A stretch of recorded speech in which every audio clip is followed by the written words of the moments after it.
Reka ngushimire kubana natwe muri aka kanya kandi tuguha ikaze ku rubuga rwacu rwa YouTube channel. Iyi ni YouTube channel itanga inama, yigisha ku bintu bitandukanye byo mu buzima. Aka kanya rero tuguhaye ikaze kandi tugira ngo ubane natwe, reka mwese tubararike kugira ngo dufatikanirize hamwe kumva amagambo y'ubwenge y'ubuzima tugiye kuba tuganira mu kiganiro cyacu cy'uyu munsi. Nakuzaniye iki rero? Uyu munsi nkuzaniye amagambo cyangwa ingingo ivuga ngo ibyo ugomba kwitondera mu gihe ugiye gukodesha inzu yo kubamo. Urumva ko uyu munsi ni ingingo ifite aho ihurira cyane na ba nyir'ibyondo. Reka turarikire abantu mwese mufite aho muhurira na ba nyir'ibyondo kuza kumva aya magambo y'ubwenge. Ngiye gutegura rero iki kiganiro, nitwa Niyonshuti Shadrack. Tugiye kuganira, ntabwo dutinda rero, nk'uko nari mbivuze mu kanya, tugiye kuganira ku by'ingenzi ugomba kumenya mu gihe ugiye gukodesha inzu yo kubamo. Ikintu cya mbere ni iki: ugiye gukodesha inzu yo kubamo, ikintu cya mbere ugomba kumenya cy'ingenzi gifatika ugomba kwitaho ni ikintu bita kumenya income, kumenya ibyo winjiza. Iyo ugiye gushaka inzu yo kubamo ugomba kumenya ngo ninjiza ibingana iki, buri kwezi nibura nakira amafaranga angahe, ni iki ninjiza gihoraho, ari nacyo ushingiraho ujya gushaka inzu yo kubamo. Iyo utitaye ku byo winjiza ni hahandi ugenda ugashaka inzu, byagera hagati ugaserera nyir'ibyondo bikakunanira kuyishyura, ugasanga urimo urihishahisha nyir'ibyondo. Ntabwo ari byo rero. Ingingo ya mbere ni ukumenya ngo ninjiza angahe, ni iyihe monthly income yanjye mbona kugira ngo mbone gukodesha inzu iza guhanye n'ibyo ninjiza. Ikintu cya mbere ni ukumenya ninjiza angahe. Ikintu rero cya kabiri hano twebwe twakise ni kugira amakuru. Abantu bakunda kuvuga ngo ikintu cya mbere ni amakuru. Twebwe hano icya kabiri ni ukugira amakuru. Icya mbere ni ukumenya ngo ninjiza angahe. Ubwo umaze kumenya aho winjiza, banza ugire amakuru noneho y'aho ugiye gukodesha. Ukimara kuhagera wasanze inzu ugiye gukodesha imeze ite, karitsiye imeze ite, nyir'ibyondo ni muntu ki, ugomba kumugiraho n'amakuru. Iyo nzu ugiye gukodesha se, kuki abantu batayibamo, kuki imaze iminsi, kwigiraho amakuru impamvu. Iyo nzu ahantu ugiye gukodesha hari amazi, hari umuriro, hifashe hate. Ayo ni amakuru ugomba kumenya ku nshuro ya kabiri nyuma yo kumenya ibyo winjiza buri kwezi. Icya kabiri ugomba kugira amakuru. Icya gatatu rero ugomba kumenya mu gihe ugiye gufata urugendo rwo kujya gukodesha inzu, rwo kujya kugirana umubano na ba nyir'ibyondo, niko twabivuga. Icya gatatu ugomba kumenya ni ukumenya igiciro cy'inzu. Warebye icyo winjiza, wagize amakuru, ese nyir'ibyondo ari kukubwira ko igiciro cy'inzu gihagaze gite.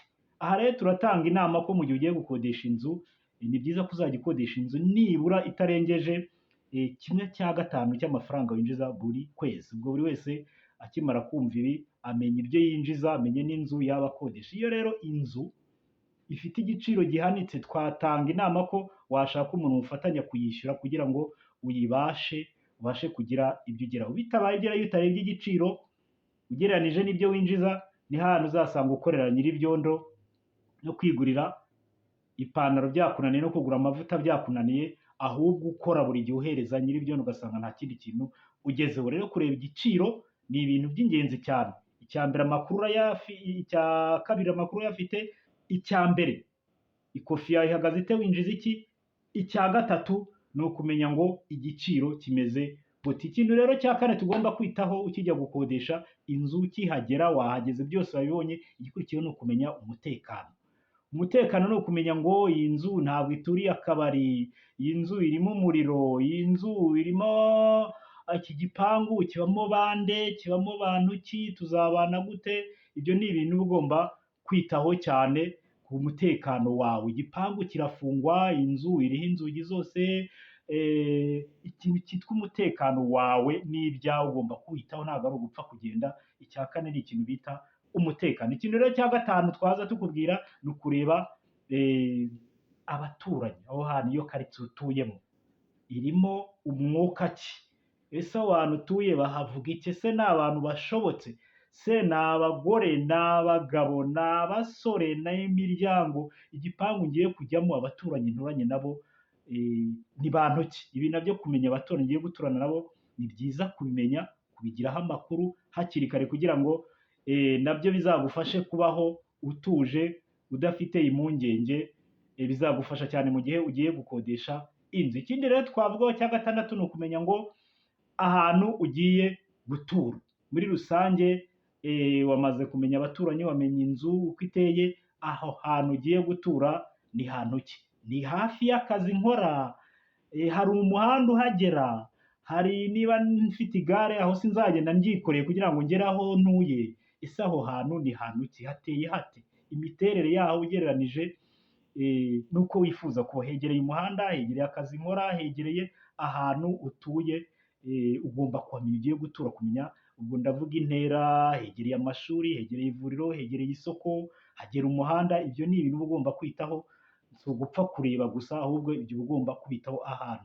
Hanyuma rero iyindi nama twatanga tukiri ku ngingo y'ibigomba kwitaho ugiye gukodesha inzu, ni byiza ko wishyurira nyir'ibyondo ku gihe. Hari abantu bajya mu nzu ugasanga ukwezi kwarashize noneho agasigara kwepakwepana na nyir'ibyondo. Ntabwo ari byiza.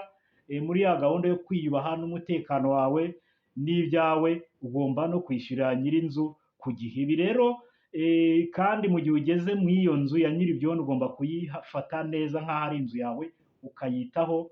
Niba yarakubwiye ngo ntukayitekemo nyine, ubwo hari ibintu uba ugomba kwitaho bitazatuma usererana na nyir'inzu. Nk'uko twahoze tubivuga, byinshi biba bigiye bitandukanye, igikoni, dushe, tuwarete, bimeze gute, ibyo uba ugomba kubyitaho kugira ngo utazavaho ibyo utabyirengagiza, ukogera mu nzu, ugatekera mu nzu, ugasanga userereye na nyir'ibyondo. Ni byiza rero nk'uko nabivugaga kwishyurira igihe nyir'ibyondo aho kugenda umukwepakwepa, kuko byazaba ibibazo. Igihe rero inzu ugiye kuyivamo, ugiye kwimuka, ni byiza kumenyesha nyir'ibyondo, ukamwishyura, mukarangizanya gitwari gipfura, hanyuma ukamusezeraho. Ibyo ni byo biba bikenewe mu gihe turimo dukodesha inzu, hanyuma no mu gihe dusezeye tugiye. Aha rero ikiganiro cyacu twaba tugisoreje ku byari twabaganirizaga ku bigendanye ni iki umuntu akenera mu gihe agiye gukodesha inzu. Ni ziriya ngingo zose twagiye tubabwira.